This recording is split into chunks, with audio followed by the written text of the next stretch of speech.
Hey everybody, not John from Papa Bear Studios in Duryea, Pennsylvania. This is going to be a special episode. I'm going to take a look back and do a little bit of a tribute to my friend John Dizek. You may not be familiar with John Dizek, but you might be. John was one of the founding members of the band The Hassles, was actually the first band that Billy Joel had some fame with. I think you know who Billy Joel is. But John was more than just that to me. He was a good friend of mine. I met him in a local church, Our Father's House, which is in North Scranton, Pennsylvania. And he was playing keyboard for the church, doing a fantastic job. And when I met him, he was just the nicest guy in the world. He was so down to earth and such a great player and just a genuine human being. I gravitated toward him immediately. Come to find out, we knew a lot of the same people, we played in the same circles, and never quite ran into each other up until that point. I actually played in a church up in Nicholson that he used to play at, and we just missed each other. He left that church and went to Scranton as I came in to the church up in Nicholson. Anyway, long story short, we became very good friends and were on our way to starting a musical project together when sadly he got very, very ill and subsequently passed away. I just want to take a moment and show you a little bit about my friend and what he was up to in his last days, and hopefully leave a little bright spot on his legacy. First, let me show you a few pictures. This one here is of the Hassles in John's front yard, I believe, in Long Island, New York. You can see Billy Joel sitting at the organ right behind John as he leans up against it. In the front of the organ, you have the drummer, John Small. You have Howie Blauvelt in the back, and you have Richie McKenna sitting to Billy Joel's right.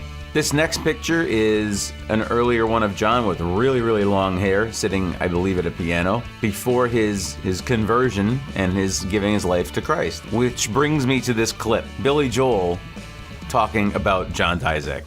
Check this out. I can honestly say Billy came through for John in the end. Thanks, Billy. Here's a shot of the picture sleeve of one of their 45s. You Got Me Hummin'. John's right out there in the front with his boots, and you can see Billy right in behind the headstock of Howie Blauvelt's bass. And this picture is a shot from a video that they shot for a song called I Hear Voices, available on the Hassles' first album.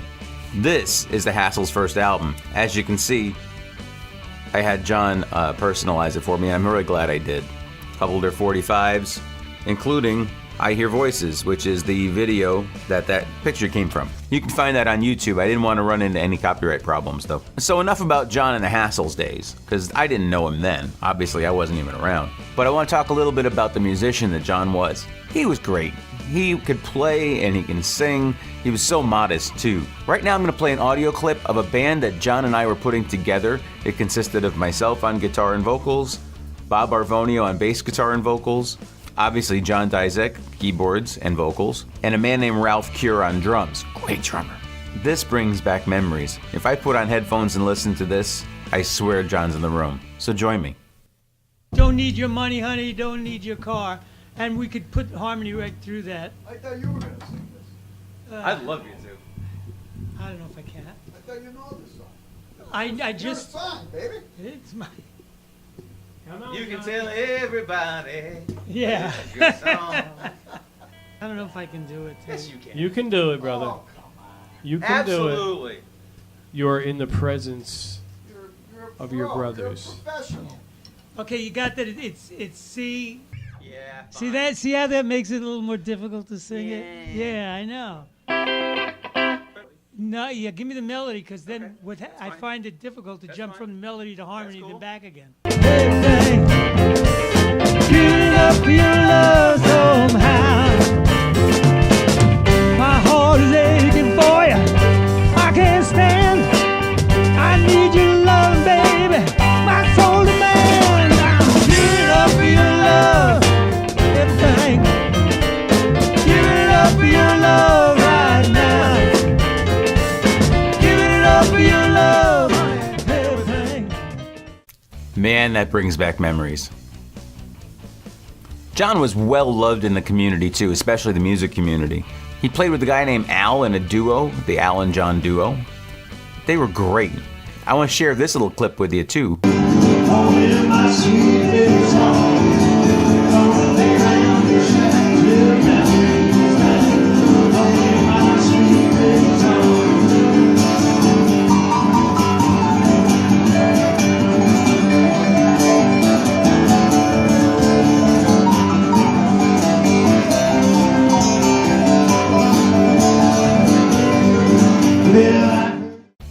As you can see, they were awesome.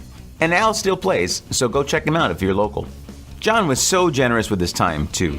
He was always there to help out a musician learn something. If he could teach them anything, he was more than happy to do so. Here's a little clip of him actually at my house teaching me a little bit about jazz piano. So I'll let go of the third up here, and I'll hit it with my left hand.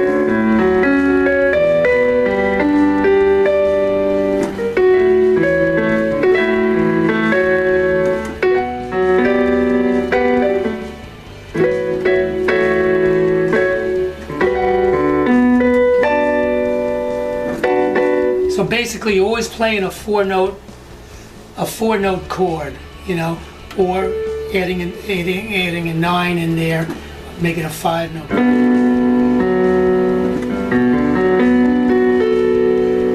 5-note chord, and you can play the left hand like that. You can play a shell.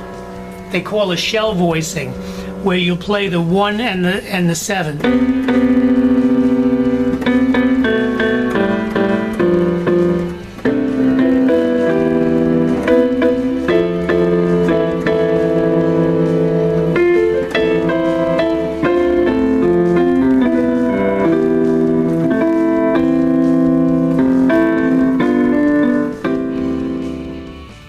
Thanks, John. Unfortunately, the entire time I knew John, he was ill. He had contracted hepatitis, and it wreaked havoc on his liver, and that's eventually what took him. Toward the end of his life, though, he did some cool stuff. He did this interview with Tommy Maher out in Long Island. And Billy was in a group called the Commandos. Hold on. Oh, you don't want me to go there? No, he was in a couple. The Echoes, The Echoes, right? the Lost Souls, and the Commandos. Okay, yeah, Just, you know. yeah.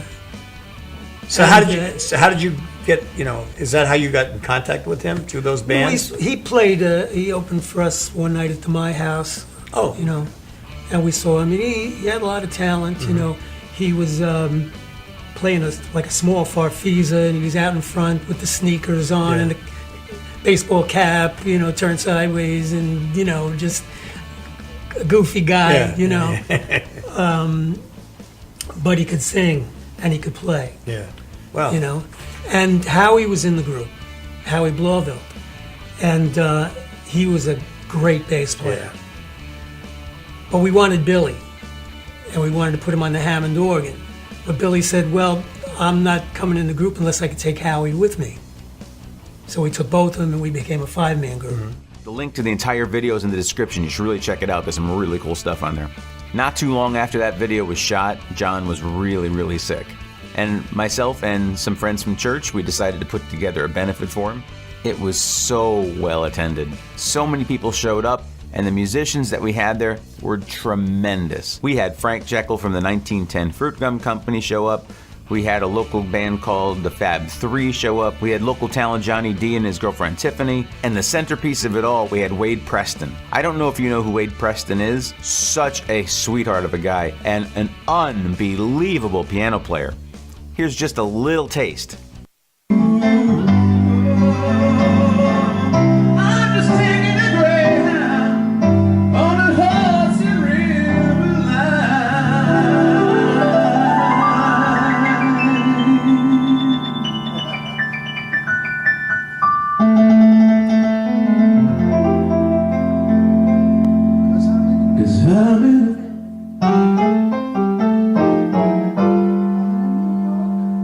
I'm in New York.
Did you recognize the singer?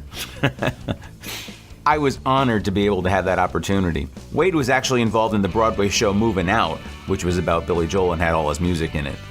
If you ever get to see him live, go see him live. Here's another little clip from the benefit, which has a couple members of the Fab Three, a couple members of the Monkey Files, and Frank Jekyll from the 1910 Fruit Gum Company.